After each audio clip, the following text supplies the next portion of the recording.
Hello students, मैं विजय Jat MGCI के digital learning platform पर एक बार फिर आपका स्वागत करता हूं। दोस्तों, IMP क्वेश्चन सीरीज की आज की कड़ी में हम लेकर आए हैं एनिमल हस्बेंड्री से ही रिलेटेड कुछ टॉपिक्स हैं जिनको हम आज देखेंगे। ठीक है, कुछ टॉपिक्स हमने अभी पिछले वीडियो में देख लिए हैं, जिसमें मेनली हमने डिस्कस किया था care and management of animal. ठीक है, पशु का देखभाल व प्रबंधन। आज हम डिस्कस करेंगे इसी के अंदर हमारा नेक्स्ट टॉपिक, जिसका नाम है पशु निर्णायन और साथ में प्रायोगिक बिंदु। ठीक है, animal judging and practical points related to animals. ठीक है, उसी के बारे में कुछ डिस्कस करते हैं। इसमें कुछ इंपॉर्टेंट टॉपिक्स हैं जिनको हम देखेंगे, जिनमें से क्वेश्चन पिछले कुछ सालों में से बार बार आ रहे हैं। ठीक है, जैसे हमारी पिछले उसमें डिस्कस हुई कि care and management most important chapter है। ठीक है, care and management most important chapter है। पिछले कुछ सालों से काफी क्वेश्चन उस चैप्टर में से आ रहे हैं। ठीक, सेकंड नंबर पर अगर देखें इसमें, तो फिर पशु निर्णायन या एनिमल जजिंग, जो हम 3 चैप्टर्स देख रहे हैं, उसमें सेकंड नंबर पर पशु निर्णायन या एनिमल जजिंग। इसमें से भी हर साल एग्जाम में क्वेश्चन आता ही है। ठीक है, तो इसी के ऊपर हम डिस्कस करते हैं, कुछ क्वेश्चंस देखते हैं। सबसे पहला क्वेश्चन है, श्रेणीकरण कार्ड विधि में दुग्ध तंत्र को कुल कितने अंक दिए जाते हैं? Total the total marks given to memory system in score card method. ठीक, यहां कंफ्यूज ना हो, श्रेणीकरण कार्ड का मतलब यहां पर उन्होंने दिया है स्कोर कार्ड। ठीक है, और इसमें उसने पूछा दुग्ध तंत्र को कुल कितने अंक दिए जाते हैं।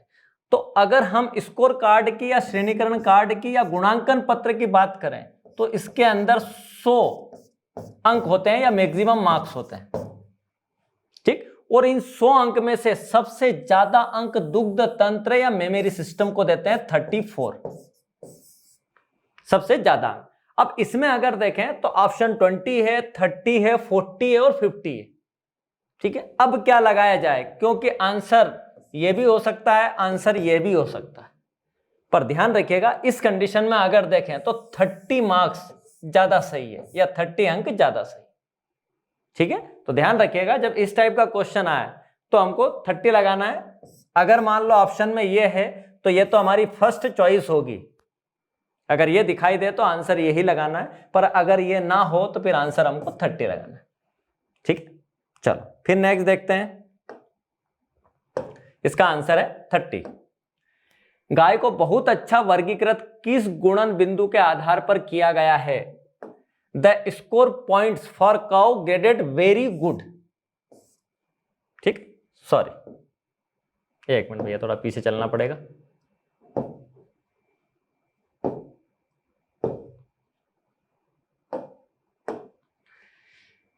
Very good. ठीक, हमने देखा है कि हमने इस स्कोर कार्ड मेथड के बेस पर, गुणांकन पत्र विधि के बेस पर, हमने जो एनिमल है उसको मेनली कुछ कैटेगरी में डिसाइड किया था, जिसमें एक थी एक्सीलेंट, उत्कृष्ट। एक कैटेगरी अगर देखें तो वो था वेरी गुड या फिर बहुत अच्छा। ठीक है, थर्ड कैटेगरी देखें तो गुड या फिर अच्छा। फोर्थ कैटेगरी अगर देखें तो फेयर और एक्सेप्टेबल, या इसी को बोला जाता है चयन योग्य, या हम बोले तो और हिंदी में संतोषजनक। और लास्ट कैटेगरी है पुअर, या जिसको हम बोले खराब। ठीक है, इसमें अगर हम देखें तो टोटल मार्क्स, मैक्सिमम मार्क्स अगर देखें तो वो है 100। इसमें से अगर मोर देन 90 मार्क्स मिले तो उसको हम कहेंगे एक्सीलेंट और उत्कृष्ट। ठीक है, अगर मान लो 85 to 90 मार्क्स मिल रहे हैं तो फिर वो होगा वेरी गुड। अगर 80 to 85 मार्क्स मिल रहे हैं तो फिर उसको हम बोलेंगे गुड। अगर 60 to 80 मार्क्स मिल रहे हैं तब उसको कहेंगे फेयर और एक्सेप्टेबल। और अगर लेस देन 60 मार्क्स मिल रहे हैं तो फिर उसको बोलेंगे पुअर या खराब। ठीक, यहां इसने पूछा है वेरी गुड, और वेरी गुड अगर देखें तो 85 to 90। तो इस कंडीशन में अगर देखें तो आंसर आएगा 85 to 90। इसमें ध्यान रखिएगा ये जो चारों कैटेगरी है ये एक तरह से देखें तो चयन योग्य है, मतलब इनको हम चुन सकते हैं, खरीद सकते हैं। इन 4 कैटेगरी को हम खरीद सकते हैं, लेकिन ये जो 5वीं कैटेगरी है इसको हमको कभी भी खरीदना नहीं चाहिए। तो अगर आपसे कोई पूछ ले क्वेश्चन कि स्कोर कार्ड में कितने अंक मिलने पर उसको या उस पशु को या उस एनिमल को हमको खरीदना नहीं चाहिए, परचेस नहीं करना चाहिए, तो फिर 60 नंबर से कम अगर मिले तो फिर उस पशु को हमको खरीदना नहीं है। ठीक, अब यहां पूछा उसने कि बहुत अच्छा या वेरी गुड। ठीक, तो आंसर है 85 to 90। फिर नेक्स्ट, स्कोर कार्ड विधि में सबसे ज्यादा अंक किसे दिए जाते हैं? पहले ही क्वेश्चन था एक अभी, कितने अंक दिए जाते हैं किसको? दुग्ध तंत्र या इंग्लिश में मेमोरी सिस्टम। ठीक है, अब यहां अगर देखें शरीर के पिछले भाग को तो नहीं देते ज्यादा अंक, शरीर के अगले भाग को नहीं, ठीक है, अयन विकास को या इंग्लिश में बोले तो अडल्ट डेवलपमेंट ये देते हैं। पर देख लेते हैं अगला, सामान्य दशा, सबसे ज्यादा नहीं देते। ठीक है, इसमें अगर देखें तो इसको ज्यादा मिलते हैं लेकिन सबसे ज्यादा नहीं मिलते। क्लियर?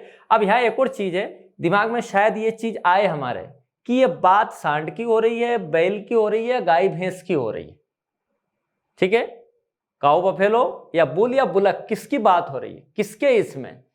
तो ध्यान रखिएगा, ओवरऑल स्कोर कार्ड में सबसे ज्यादा मार्क्स, स्कोर कार्ड किसी का भी हो, मतलब कोई हमको स्पेसिफाइड ना करे और सिंपल पूछे सबसे ज्यादा, तो स्कोर कार्ड अगर देखें हम तो उसको सबसे ज्यादा मार्क्स हम देखते हैं कि अडर डेवलपमेंट या अडर या अयन विकास को या अडर सिस्टम या मेमोरी सिस्टम, ठीक है, या स्तन तंत्र, इसको सबसे ज्यादा मार्क्स दिए जाते हैं।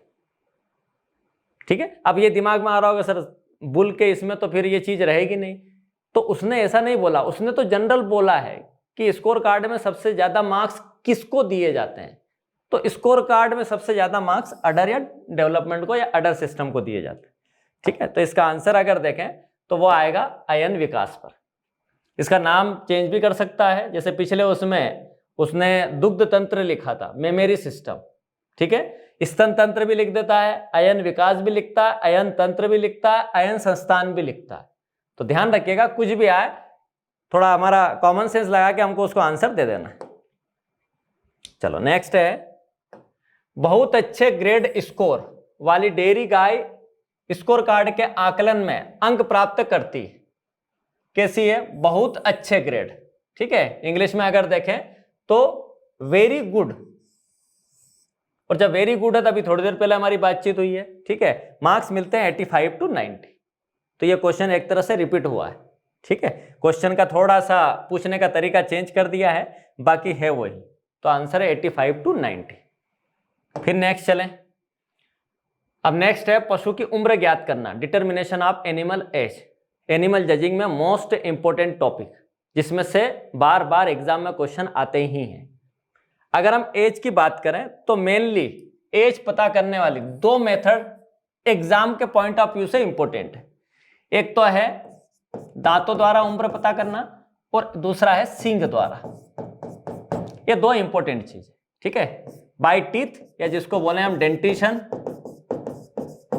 और सेकंड है बाय हॉर्न। क्लियर? इसमें अगर देखें तो मेनली हम देखते हैं इन सीजर्स को, या जिसको हम हिंदी में बोले क्रंतन दांत। इन क्रंतन या इंसीजर्स के द्वारा हम एज पता करते हैं, उम्र पता करते हैं।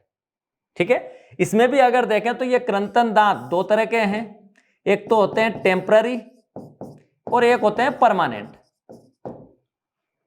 ठीक है, दोनों के द्वारा ही उम्र पता की जाती है, पर दोनों में भी अगर मान लो कोई ऐसा क्वेश्चन आ जाए कि मेनली किससे, तो फिर मेनली परमानेंट।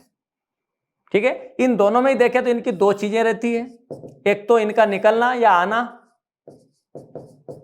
और एक इनका घिसना या जाना। निकलने को इरप्शन बोला जाता है, ठीक है, और घिसने को अगर देखें तो बोला जाता है वियरिंग। ठीक, सेम कंडीशन इधर आएगी, इधर भी ये दोनों रहेंगे कि इधर इरप्शन भी होगा और वियरिंग भी होगी। परमानेंट ये टेम्पररी या जिनको हम बोले दूध के दांत, टेम्पररी या जिनको बोला जाता है दूध के दांत, या इंग्लिश में बोले तो मिल्क टीथ। ठीक है, और ये रहेंगे परमानेंट, पहले ये आएंगे फिर ये आएंगे। तो इन्हीं के निकलने और घिसने से हम एज पता करते हैं एनिमल की। और ये अगर देखें तो ये बेस्ट मेथड और पॉपुलर, मोस्ट पॉपुलर, सबसे ज्यादा यूज अगर देखें एज पता करने में तो इसी मेथड का होता है। ठीक है, नेक्स्ट देखें तो जब भी हमको एनिमल परचेस करना हो, खरीदना हो, जब भी परचेस करते हैं, खरीदते हैं, तब इसी से एज हम पता करते हैं। यह क्वेश्चन भी एग्जाम में आया हुआ है कि खरीदते समय एज किससे पता की जाती है, तो वो है बाय टीथ या दांत से। ठीक, और यह है बेस्ट और पॉपुलर। क्यों है? क्योंकि इसमें किसी टाइप का कोई भी हेर फेर नहीं हो सकता, कोई भी अल्टरनेशन नहीं हो सकता। क्लियर है? दांत निकाल नहीं सकते, अगर निकाला इसका मतलब दांत टूटा, और टूटा मतलब एज ज्यादा है। ठीक है, दांत लगा नहीं सकते, मान लो किसी कारण से कहीं ऑपरेशन करके आपने लगा भी दिया, तो दांत अगर ज्यादा है इसका मतलब एज ज्यादा है। आदमी हेरफेर कब करेगा? जब उसको एज कम दिखानी हो, एनिमल की एज कम दिखानी हो, तब वो उसमें फेरबदल करता है। लेकिन यहां पर दोनों ही कंडीशन में एज कम नहीं दिख पाएगी, इसलिए ऐसी चीज है जिसमें किसी टाइप का कोई भी हेरफेर नहीं हो सकता। और एज भी अगर देखें तो ऑलमोस्ट एग्जैक्ट पता करती है, मैक्सिमम 6 मंथ का डिफरेंस आता है बस। हो सकता है 6 मंथ ज्यादा से ज्यादा 6 मंथ हम कम बता दें, या ज्यादा से ज्यादा 6 मंथ ज्यादा बता दें, इससे ज्यादा इसमें डिफरेंस नहीं आता। ठीक, और इसीलिए ये बेस्ट और पॉपुलर है। बाय हॉर्न अगर देखें तो इसमें हम छल्लों के द्वारा एज पता करते हैं, या जिनको बोले हम रिंग्स। ठीक है, इन हॉर्न की खासियत होती है कि हॉर्न के ऊपर बनती है रिंग्स, और रिंग्स की खासियत है कि यह है 3rd ईयर में बनती है। फर्स्ट रिंग अगर देखें तो वो बनती है 3rd ईयर में, मतलब पहले 2 साल जो फर्स्ट 2 ईयर है वो दोनों के दोनों पूरी तरह ब्लैंक जाएंगे, उसमें किसी टाइप की कोई भी रिंग हॉर्न के ऊपर नहीं बनेगी। ठीक है, जब 3rd ईयर होगा तब जाके उसके हॉर्न के ऊपर हमको दिखाई देगी फर्स्ट रिंग, और ऐसे इसमें हर साल आगे हर साल एक एक रिंग बनती जाएगी। ठीक है, तो इन रिंग्स को देखकर हम एज पता कर सकते हैं कि जैसे अभी 4 रिंग्स है। ठीक है, अब हमको पता है पहले 2 साल खाली चले गए, फर्स्ट रिंग कब आई? 3rd ईयर में, मतलब कि जब एक रिंग हमको दिखाई दी तब उसकी एज 3 इयर्स हो गई। क्लियर है? तो अगर मुझे 2 रिंग दिखाई देगी तो एज कितनी हो जाएगी? 4 ईयर। तो मैं क्या कर दूं कि जो रिंग्स हैं, जो छल्ले हैं, उनके अंदर मैं 2+ कर दूं, तो ये मुझे क्या मिल जाएगी? उम्र या एज। और ये एक तरह से बाय हॉर्न या सिंग से एज पता करने का फॉर्मूला हो गया कि एज इक्वल्स टू R+2। अब R क्या है? तो R हम लिख सकते हैं कि यह है छल्लों की संख्या, छल्लों की संख्या। ठीक है, या नंबर ऑफ रिंग्स। क्लियर है? तो यह फार्मूला जिससे हम एज पता करते हैं, और बड़ा इंपॉर्टेंट फार्मूला है, सभी तरह की एग्जाम में आता है, चाहे ICR हो, चाहे PAT हो, चाहे BHU हो, सभी एग्जाम्स में इसके ऊपर एग्जाम में क्वेश्चन आता ही। और PAT में पिछले 2-3 सालों से इसके ऊपर से बार बार क्वेश्चन एग्जाम में आ रहा है। ठीक, फार्मूला एग्जाम में पूछा है। सेकंड, रिंग्स देकर एज पूछी कि मान लो 6 रिंग्स है तो एज कितनी होगी? तो 8 इयर्स। 6 रिंग है तो 6 + 2 कितना हो गया? 8 इयर्स। ठीक, तो यह है सिंग द्वारा एज पता करना। तो ये 2 method exam point of view से इंपॉर्टेंट चीज। ठीक, और इन्हीं के ऊपर बार बार एग्जाम में क्वेश्चन आते हैं। तो क्वेश्चन देख लेते हैं थोड़े हम। फर्स्ट है, गाय में स्थायी दांतों की संख्या होती है। ठीक है, गाय में स्थायी दांतों की संख्या, तो गाय में स्थायी दांत अगर देखें तो ये होते हैं 32। क्लियर? इसमें भी देखें तो अपर जा या ऊपरी जबड़े में ये होते हैं 12। ठीक है, और लोअर जा या निचले जबड़े में ये होते हैं 20, और ऐसे टोटल देखें तो ये होते हैं 32। ये बात हो रही है स्थायी या परमानेंट। ठीक है, number of permanent teeth in cow, तो स्थायी या परमानेंट। ऐसे ही अस्थायी भी अगर बात करें तो वैसे सोचने में ऐसा लगता है कि उतने ही होंगे। ठीक है, टेम्पररी भी देखें तो उतने ही, पर ऐसा है नहीं। ये अगर देखें अपर जॉ में तो 6 होते हैं, और लोअर जाव में अगर देखें तो ये होते हैं 14, और ऐसे टोटल अगर देखें तो ये होते हैं 20। तो 20 कैसे हैं? अस्थायी है, टेम्पररी, और 32 है परमानेंट। यहाँ परमानेंट पूछा इसलिए आंसर आएगा 32। चलो नेक्स्ट, गो पशुओं की उम्र निर्धारित करने हेतु निम्न में से कौन सा दांत प्रयुक्त होता है? हमको एज पता करना है, और एज पता करने के लिए कौन सा दांत जो है उसका यूज होता है। तो अभी हमने देखा है कृंतक दांत या फिर इंसीजर्स, इनका ही यूज मेनली एज पता करने में होता है। बाकी अगर देखें तो उनका यूज नहीं होता। बाकी अगर देखें तो वैसे टोटल अगर हम बात करें तो 4 टाइप्स के होते हैं, ठीक है। एक तो हो गया कृंतन, एक है कील, एक है अग्रदाढ़, और एक है दाढ़, ठीक है। Incisors, canines, premolars and molars, ठीक।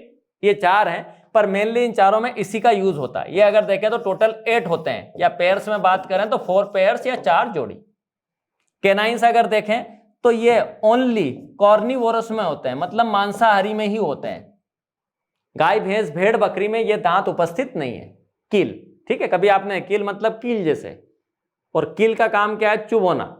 तो ये एक तरह से चीरने और फाड़ने के लिए यूज में लाए जाते हैं, और अधिकतर ये काम किसको पड़ता है? मांसाहारियों, ठीक है।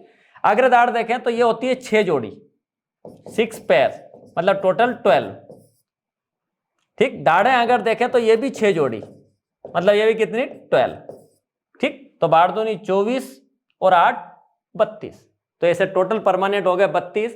पर जब हम बात करें अस्थाई, तो दाढ़ों की खासियत है कि ये सिर्फ स्थायी होती है, परमानेंट होती है, अस्थाई नहीं होती है, और इसीलिए ये 12 कम हो जाएगी 32 में से, तो बचेंगे कितने? 20, और 20 कैसे हैं? अस्थाई, ठीक। तो ध्यान रखना, इन सब में सिर्फ उम्र पता करने में अधिकतर यूज होता है कृंतन का। भैंस में स्थायी कृंतन दंत का प्रथम जोड़ा कब आता है? तो भैंस में अगर देखें तो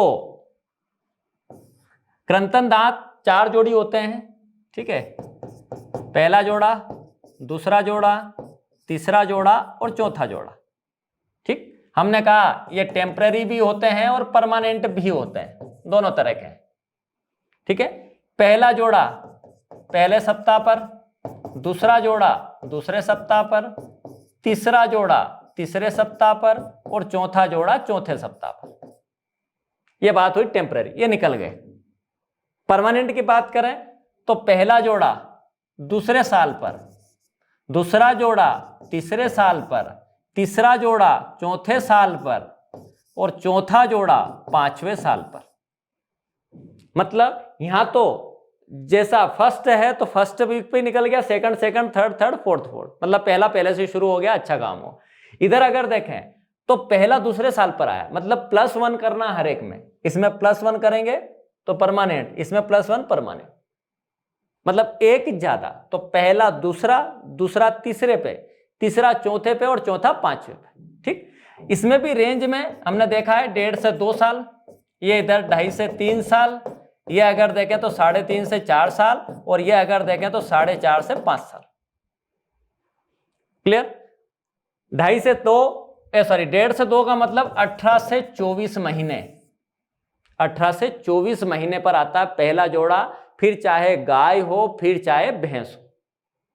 वैसे दोनों में अगर देखें तो दांत निकलने में 6 माह का डिफरेंस है, 6 मंथ का।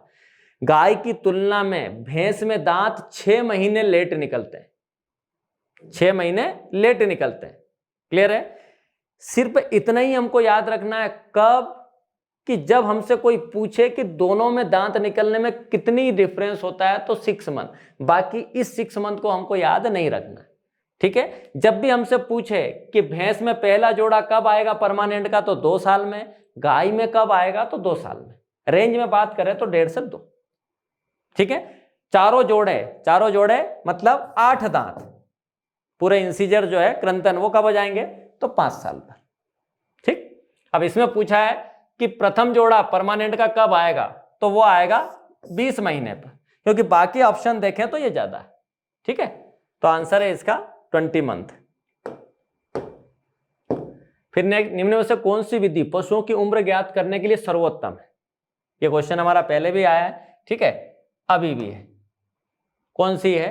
दांतों द्वारा। दांतों द्वारा जो है मेथड वो सर्वोत्तम है, ये हमारी डिस्कस ऑलरेडी अभी हो चुकी है।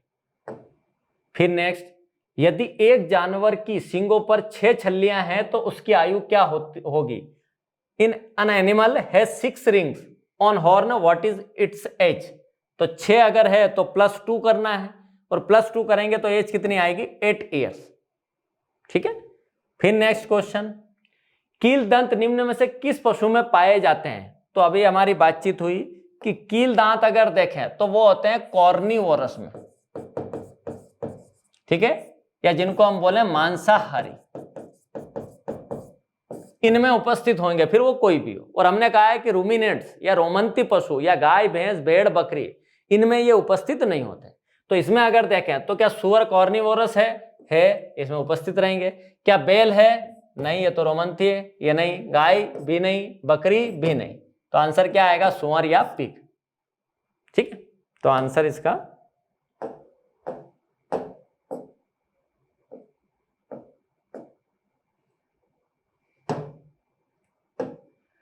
नेक्स्ट, गाय का 8 दांत कितने वर्ष की आयु में निकलता है? 8 teeth of cattle emerge at the age of. अब गाय में 8 दांत पूछा है। अब ऑप्शन हमको देखना है, क्योंकि 8 दांत टेम्परेरी भी हो सकते हैं, 8 दांत परमानेंट भी हो सकते हैं।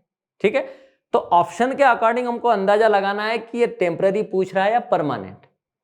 अगर टेम्परेरी पूछेगा तो ऑप्शन वीक में होंगे, या ज्यादा से ज्यादा कि 1 महीने में निकल रहा है आखिरी जोड़ा तो 1 महीना हो सकता है। लेकिन अगर परमानेंट हुए तो या तो मंथ में होंगे या फिर ईयर्स में होंगे। मंथ भी अगर देखें तो 2-4 महीने नहीं रहेंगे। सबसे छोटा मंथ अगर देखें, सबसे छोटी संख्या मंथ में, तो 18 महीने रहेगा। ठीक है, तो उससे हमको अंदाजा लगाना है कि ये परमानेंट पूछना चाह रहा है टेम्पररी। अब यहां अगर देखें तो सारे वर्षों में दिए हैं और वर्ष भी कम नहीं है, ज्यादा है। तो उसने पूछा है कि 8 दांत। अब 8 दांत मतलब सारे के सारे, और 8 दांत मतलब 4 जोड़े, और चौथा जोड़ा कब आएगा परमानेंट का? 5वें साल में, एक ज्यादा तो 5वें साल। तो आंसर क्या आएगा? 5 साल। ठीक। फिर नेक्स्ट, सींगों पर छल्लियों के आधार पर आयु के निर्धारण का सूत्र है। मतलब कि हमको छल्ले दे दे और उससे हमको उम्र पता करना है, तो उसका सूत्र क्या होगा? या सींग से उम्र पता करने का सूत्र क्या होगा, या फॉर्मूला क्या होगा? The formula of determination of age by ring on horn. तो इसमें अगर देखें तो हमने अभी पढ़ा है कि नंबर ऑफ रिंग्स +2, छल्लियों की संख्या +2। अब वो अगर देखें तो कौन सा होगा? ये। तो इससे हम पता कर लेंगे एच। फिर नेक्स्ट, गायों के सींगों में प्रथम छल्ला कब बनता है? इन काउस फर्स्ट रिंग और horn appear at the age of. पहला छल्ला कब बनता है? तो पहला छल्ला 2 साल के बाद बनता है, मतलब तीसरे साल में। ठीक है, तो यहां आंसर अगर देखें तो कब आएगा? 3 इयर्स। ध्यान रखिएगा, कहीं ऑप्शन में लिखा हो 2 साल के बाद। ठीक है, पता चले उधर चौथा साल आ गया, 5वां साल आ गया, पहला साल आ गया, बीच में लिखा हो या यूं लिखा हो 1 साल के बाद, 2 साल के बाद, 3 साल के बाद, 4 साल के बाद। ठीक, तो कब बनता है पहला? 2 साल के बाद। फिर वहां पर यह आंसर नहीं देना, 3 साल के बाद, तीसरे साल में बनता है, मतलब 2 साल के बाद। चलो नेक्स्ट, गायों की उम्र ज्ञात करने की सर्वोत्तम विधि। फिर रिपीट हुआ यह क्वेश्चन। और उम्र ज्ञात करने की सर्वोत्तम विधि देखें तो सींग नहीं है, खुर नहीं है, सामान्य विधि नहीं है, तो क्या आएगी? दंत। इन सभी से हम एज पता करते हैं by horn, by hoof, dental formula और जनरल अपीयरेंस। ठीक, इन सब से हम उम्र पता करते हैं, पर इनमें बेस्ट कौन सी है? दंत विधि या डेंटल फार्मूला। फिर नेक्स्ट, 6 से 12 वर्ष के दौरान पशुओं की आयु की गणना निम्न के द्वारा की जाती है। The age of animal during 6 to 12 years is calculated by the. अब इसमें अगर देखें तो 6 से 12, मतलब 6 से 12 में तो हमको पता है कि परमानेंट ही आएंगे, टेम्पररी तो आएंगे नहीं। ठीक है, तो 6 से 12 में एक चीज कंफर्म हो गई कि परमानेंट इंसीजर से ही हम एज पता करेंगे, ठीक है, स्थायी कृंतन दांतों से। अब ऑप्शन देखते हैं। स्थायी कृंतन दांतों की घिसाई एवं विदीर्ण। अब घिसाई तो समझ में आ रहा है, विदीर्ण क्या है देखते हैं, आगे कुछ समझ में आया तो। उपलब्ध दांतों की संख्या, यह भी सही है, यह भी एक स्थायी तो है ही, कृंतन भी है, घिसाई भी समझ में आ रहा है, उससे पता लगा सकते हैं। विदीर्ण शायद हो सकता है निकलने को, तो यह तो है, हाँ इससे पता कर सकते हैं। उपलब्ध दांतों की संख्या, जो भी उपलब्ध है उससे पता कर सकते हैं, सही बात है। दांतों के उद्वार, अब फिर एक नया वर्ड आया, उद्वार, ठीक, देखते हैं इसको भी आगे। उपलब्ध अस्थायी कृंतन दांतों के युग्मों की संख्या, अस्थायी आया तो 6 से 12 में अस्थायी का तो कोई काम ही नहीं बचा, तो ये आंसर नहीं होगा, ठीक है। ये 2 हो सकते हैं, तीसरा भी हो सकता है, पर जरा इसका इंग्लिश देख लेते हैं, कुछ समझ में आ जाए। पहले वाले का English, wear and tear of permanent incisors. Wear तो हमारी बातचीत हो गई, घिसाई, ठीक है। टीयर मतलब क्या हो सकता है, विदीर्ण। पर अब टीयर का भी मतलब देखना पड़ेगा होता क्या है एक्शन में, तो ध्यान रखना इस पूरे वियर एंड टीयर, इस पूरे का मतलब है घिसाई या घिसना। विदीर्ण का मतलब भी होता है घिसना, ठीक है, और पूरा एक साथ में चलता है वियर एंड टीयर, तो वियर एंड टीयर मतलब पूरी तरह घिसना, ठीक। स्थायी कृंतन दांतों की घिसाई एवं विदीर्ण मतलब वियर एंड टीयर, मतलब उसके घिसने के बेस पर हम देखेंगे तो सही है, या तो हम आने के बेस पे देखते हैं या फिर उसके घिसने के बेस पे देखते हैं, सिंपल। तो ये आंसर सही है, उसमें कोई डाउट ही नहीं है, ठीक। अब ये सी वाला हमको समझ में नहीं आया, ये भी देख लेते हैं। टिथ इरप्शन, ये भी हमने देखा। इरप्शन का मतलब अभी हमने देखा था निकलना, तो दांतों के निकलने के आधार पर, सही बात है, उसी के बेस पे देखते हैं, ठीक है। तो ये भी सही है, ये भी हमारे हिसाब से सही है। अब तीनों में से आंसर क्या लगाएं, तो भैया तीनों में से उपलब्ध दांतों की संख्या, अब उपलब्ध परमानेंट है या फिर टेम्पररी है, कुछ नहीं पता। फिर दांतों के उद्वार इरप्शन, निकलने को, पर किसके, परमानेंट या फिर टेम्पररी, यह भी कंफर्म नहीं हुआ इससे। पर इससे क्लियर है कि स्थायी मतलब परमानेंट इंसीजर जो है उनके घिसने के हिसाब से हम देख रहे हैं, तो ये सही है, तो इसलिए आंसर क्या आएगा, पहला, ठीक। तो थोड़ा ध्यान रखना क्वेश्चन में, क्वेश्चन थोड़ा है तो सीधा पर फिर भी घुमा हुआ है, कि दिए ऑप्शन सीधे हैं पर कुछ ऐसे ऑप्शन भी हमको दे दिए जो डाउट पैदा कर रहे हैं, तो ऐसे थोड़ा सा हमको दिमाग लगा के कि इन तीनों में से ज्यादा सही क्या होगा। चौथा तो ऑलरेडी गलत ही है, पर जो बचे 3 उनमें से ज्यादा सही क्या है, तो उसमें ज्यादा सही है स्थायी कृंतकों की घिसाई व विदीर्ण, ठीक। तो आंसर है इसका ए। चल, ये कुछ क्वेश्चन थे एनिमल जजिंग, और उसमें भी डिटर्मिनेशन ऑफ एज। फिर है प्रायोगिक बिंदु, प्रैक्टिकल पॉइंट्स, ठीक है। ये भी एक इंपॉर्टेंट टॉपिक है, इंपॉर्टेंट है, क्वेश्चन भी आते हैं पर इतने ज्यादा अभी नहीं आ रहे, ठीक है। बोलना नहीं चाह रहा हूं ये बात, फिर भी बोला है मैंने। इसका मतलब कि आपको इसके ऊपर जोर बाकी के कंपेयर में कम देना है, पर जोर देना है, पढ़ना इसको भी है, क्योंकि हो सकता है कि अभी कुछ सालों से क्वेश्चन कैरियर मैनेजमेंट पे ज्यादा आ रहे हैं या फिर एनिमल जजिंग पे, पर अब अगला जो है हो सकता है उसका टारगेट यही हो, तो इसको भी हमको अच्छे से पढ़ना है।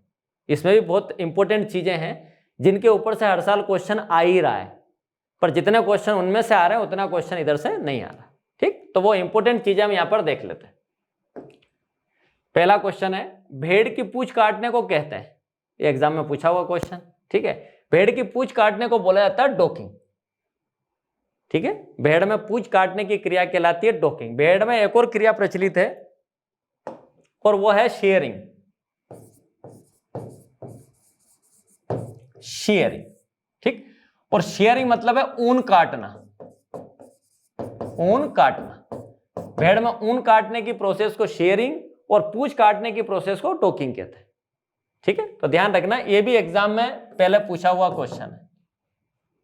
फिर नेक्स्ट देखें क्वेश्चन इसमें, सींग हटाने हेतु उपयोग होने वाला सामान्य रसायन है, common chemical common chemical used for dehorning, तो वो है कास्टिक पोटाश। ठीक है, ये क्वेश्चन ऐसा है, या ये जो टॉपिक है सींग हटाना या सींग रोधन, इसमें से एग्जाम में क्वेश्चन आता ही रहता है।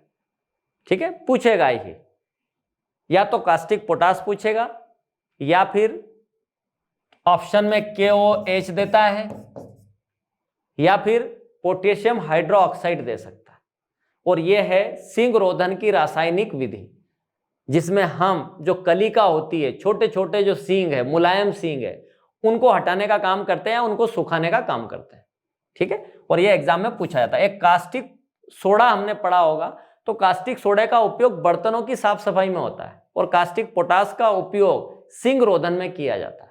ठीक, और ये सींग रोधन का काम हम करते हैं 10 दिन पर, या फिर 1 से 2 सप्ताह, और या फिर 1 सप्ताह पर। मान लो तीनों ऑप्शन में हो, 10 दिन भी हो, 1 सप्ताह भी हो, 2 सप्ताह भी, तो सबसे पहले आंसर हमको लगाना है 10 दिन। ठीक है, और वो करेंगे 10 दिन पर हम कास्टिक सोडा या कास्टिक पोटाश। फिर नेक्स्ट क्वेश्चन, बड़ी जो उपकरण काम में लिया जाता है, ये सींग रोधन से ज्यादा इंपॉर्टेंट चीज है। ठीक है, बड़ी जो उपकरण काम में लिया जाता है, बड़ी जो इंस्ट्रूमेंट इज यूज्ड फॉर, तो बर्डी जो अगर देखें तो इसका उपयोग बधियाकरण या कास्टेशन में किया जाता है। बधियाकरण या कास्टेशन, अब ये क्या चीज है, तो ये शायद आपको पता ही होगा। बधियाकरण या कास्टेशन अगर देखें तो ये है inactivation of testis, inactivation of testis. ठीक है, हिंदी में देखें तो वृषण को निष्क्रिय करने की क्रिया। जो वृषण है या अंड ग्रंथियां जिनको बोला जाता है टेस्टिस, इनको इनएक्टिवेट करना है, निष्क्रिय करना, और इस प्रोसेस को हम बोलते हैं बधियाकरण। ठीक, और इस बधियाकरण की सर्वोत्तम विधि है बर्डीजो कास्टेटर। पूरा इसका नाम देखें तो वो है बर्डीजो कास्टेटर, कास्टेटर। ठीक है, ये है बधियाकरण की सर्वोत्तम मेथड, बेस्ट मेथड फॉर कास्टेशन। ठीक है, इसी को एक और नाम दिया है ब्लडलेस मेथड, ब्लडलेस मेथड, या इसको बोला जाता है रक्त विहीन विधि। और यह भी एग्जाम में पूछा है, which of the following is a bloodless method of castration, तो वो है बर्डीजो कास्टेटर, रक्त विहीन विधि बर्डीजो कास्टेटर। ठीक, तो बर्डीजो कास्टेटर का काम है बधियाकरण। ऐसे ही डिसबर्डिंग का अभी हमने बता दिया आपको, पर फिर भी इसके लिए अगर मान लो इक्विपमेंट पूछे, इंस्ट्रूमेंट पूछे, तो वो है डीहॉर्नर। कौन सा है? डीहॉर्नर। ठीक है, जैसे ये है, तो डीहॉर्निंग या डिसबर्डिंग दोनों एक ही चीज। क्लियर है? ध्यान रखना, ये कम उम्र में होगी और ये ज्यादा उम्र में। जब सींग कली के समान हो, छोटे छोटे मुलायम, तो उनको काटना डिसबर्डिंग हो गया। लेकिन अगर वो लंबे हो जाए तो फिर उनको काटना क्या है? डीहॉर्निंग। ठीक, ऐसे डोकिंग देखें तो इसके लिए यूज होती है डोकिंग मशीन, डोकिंग मशीन। ठीक है, तो डोकिंग मशीन से डीहॉर्निंग या डिसबर्डिंग डीहॉर्नर से, और कास्टेशन बर्डीजो कास्टेटर। चलो नेक्स्ट, बछड़े बछड़ियों का सींग रोदन किस आयु से पूर्व कर देना चाहिए? अभी थोड़ी देर पहले हमारी डिस्कस हुई इसके ऊपर। ठीक है, तो ये काम हमको पता है कि 10 दिन की उम्र के अंदर कर देना चाहिए। क्लियर है? 10 दिन के अंदर हमको सींग रोधन या डीहॉर्निंग या डिसबर्डिंग कर देना चाहिए। ठीक है, तो ये कुछ क्वेश्चंस थे इस प्रायोगिक बिंदु के अंदर से, और इस प्रकार ये हो गया हमारा animal judging and practical points. ठीक है, और इस प्रकार आज अगर देखें तो ये हमारा आईएमपी क्वेश्चन सीरीज कंप्लीट हो गया। ठीक, आपसे मेरा एक बार फिर निवेदन है, रिक्वेस्ट है, जो चीजें हमने बताई है आज या अभी तक जो बताई है, ठीक है, उनको आप अच्छे से तैयार करें, उनसे रिलेटेड सारे क्वेश्चन आप अच्छे से देखें, पर 100% इसी को नहीं करना है, इसके साथ में जो दूसरी चीजें उनको भी हमको अच्छे से करना है। ठीक है, और ऐसी मैं उम्मीद करता हूं कि आप जो है इनको भी अच्छे से देखेंगे और बाकी चीजों को भी अच्छे से देखेंगे। ठीक है।